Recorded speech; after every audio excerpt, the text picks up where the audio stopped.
Hello, it's nice to see you. In this video, I will express 5 videos that I've watched before and then I will explain it one by one. Okay, the first video, the title is How to Achieve Your Most Goal Ambitions by Stephen Danier. You see what stands between us and achieving even our most ambitious dreams has far less to do with possessing some magical skill or talent and make decisions to solve them. Control the tiny little decisions that we need to make correctly along the way in order to move probability in favor of him achieving these types of results. The type of marginal improvement that Stephen's talking about are easily achievable by every single one of us. Just to hit his attention by did another task required just 5 to 10 minutes. He changed the approach, so he did make a change by a marginal adjustment. The fun fact that Stephen became the officially Guinness World Record holder for the largest crocheted granny square. All he does is take really big ambitious projects that some people want to break them down to their simplest form and then just make marginal improvements along the way to improve his odds of achieving them. The inspiration aspect that to pull some of ambitious dreams that you have for yourself off bookshelf and start pursuing them by making that marginal adjustment to your routine. Okay, for the second video, it was from Misila Palkar and the title is It's Okay Not to Have Plan. From what she said was things doesn't always work according to plan. It's okay to not have one. We can take a look an example from her that she said she became to do an entertaining performance in front of her family in a family gathering. From first she felt so awkward, but in several minutes she was into the guest start to feel the guest and she enjoyed it.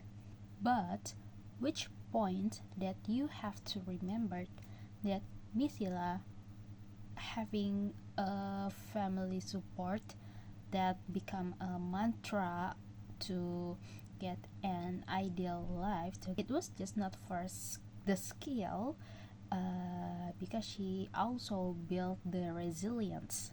Failure makes it very easy to give up, but if failure happens in multiple times, it can become very easy for your practicing. You will have to find an alternative. You will have to hustle because nothing is going to become easy.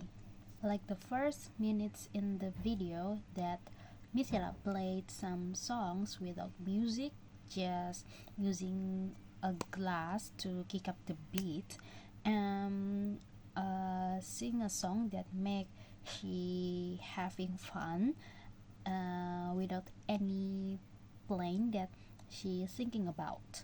She asked to her friend to take the video of her and without any plan to do she started to upload it to YouTube and boom, everything just become a game changer that the video is going viral and everyone's like it.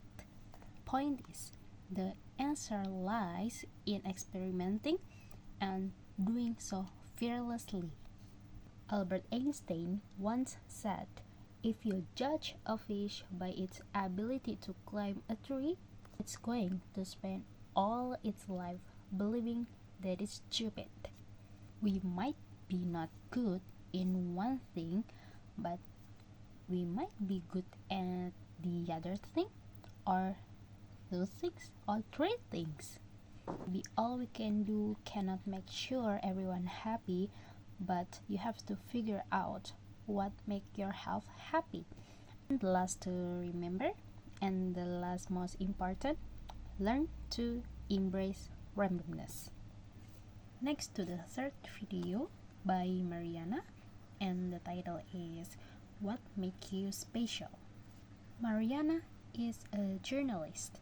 She was born in Caracas, Venezuela, South America. When she was 7 years old, around 7 years old, her dad said something to her. I want to send you and your little sister to a place who nobody speaks Spanish.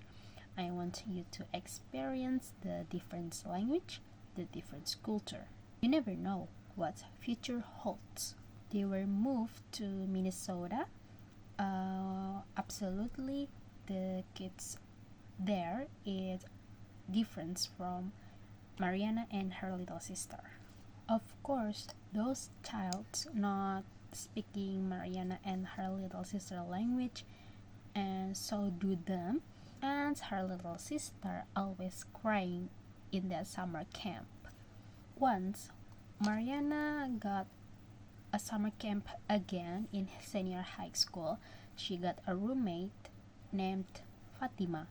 Of course, she didn't expect it because how Fatima dressed is unlike her. She judged Fatima, and she remember one thing, that in the past Mariana got a word that she really remembered. Do you know hamburger is? Of course, that word really sarcastic for her. Of course, she was consumed by her selfishness and unable to put her shoes in other shoes. It begins by understanding what makes you different, by embracing those traits. Begin to appreciate what makes others special. Failing to see anything good on other side makes a dialogue impossible. Without a dialogue, we will keep repeating the same mistake, because we will not learn anything new. Last but not least, let's celebrate those imperfections that makes us special, because we're all different. And the fourth video was explained by Josh Kaufman. The title is The First 20 Hours, How to Learn Anything. Josh has read a bunch of books and a bunch of websites in internet that said if you want good at something, you need 10,000 hours. 10,000 hours? Yes, 10,000 hours. If you want to good at something, you need 10,000 hours. It was like did a full-time job in 5 years. Josh having a research that 10,000 hours, if you want to be an expert at that passion, an expert level performance. But in here, just having a research by himself that you don't have need 10,000 hours to be expert at something, to be good at something. You just only need 20 hours. Yes, 20 hours. To make a massive improvement, there's a practice intelligently. We'll make sure that you invest those 20 hours. First, contract the skill. Decide the skill and then break it down into the small pieces. The more we break up the skill, the more we can decide that skill what we want to. The skill that actually would help us. Second, learn enough self-correct. Third, remove practice barriers like internet, television. You have to get rid of them. And the last, number 4, practice at least 20 hours. Those are 4 simple steps to do anything, to learn everything. Okay, here the last point that you have to listen. The major barrier to skill acquisition is not intellectual, but it's an emotional. Okay, here we are to the last video by Frederick Imbo with the title How to Not Take Things Personally. Apparently, we're always wrong, and I wanted to learn to not take things personally. For the example, maybe I'm a public speaker who giving a speech, then one of them, taking their phone, looking at it, and I felt it, then I take it personally. We all have feeling anytime of taking something personally, but here, Frederick having a strategy to deal with it. When we get upset, feel hurt, offended, or betrayed by the other one, that's we believe though. It's other faults. They're responsible of what we feel. But hold on, who says that? It is our ego. Our ego doesn't want to be criticized. Our ego wants to be right. When ego takes control, it will be exhausting.